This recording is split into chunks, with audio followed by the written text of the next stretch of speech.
Pemirsa, Presiden Joko Widodo hari ini melantik pengurus Komite Ekonomi dan Industri Nasional atau KEIN di Istana Negara Jakarta. Tidak hanya itu, Presiden juga melantik Kepala Badan Restorasi Gambut. Presiden Jokowi mempercayakan KEIN untuk dipimpin politisi PAN, Sutrisno Bachir. Sementara Wakil Ketua dijabat politisi PDI Perjuangan, Arief Budimanta.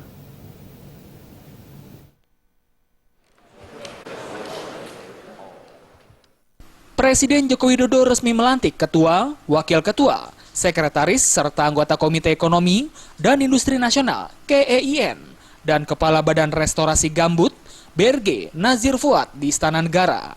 Turut hadir dalam pelantikan diantaranya Wakil Presiden Yusuf Kala, Ketua Majelis Permusyawaratan Rakyat Zulkifli Hasan, Ketua Dewan Perwakilan Rakyat Ade Komarudin, serta sejumlah Menteri Kabinet Kerja.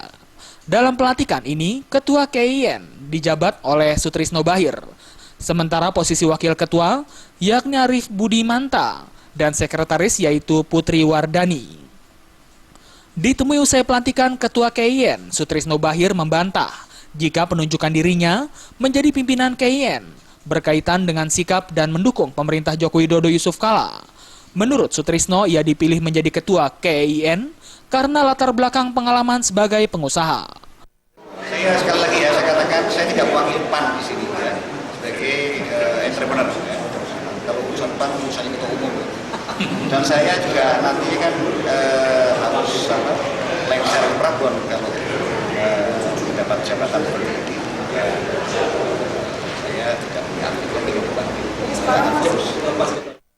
Menanggapi penunjukan Sutrisno Bachir sebagai Ketua KEIN, Presiden menegaskan pemilihan Sutrisno Bachir sebagai Ketua KEIN merupakan hasil dari keputusan anggota KEIN lainnya.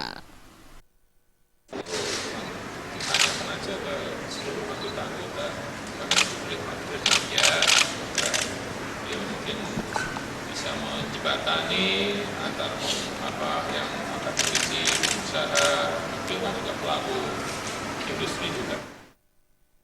Dari Jakarta, Widi Prabowo dan Rudi Wijaya melaporkan.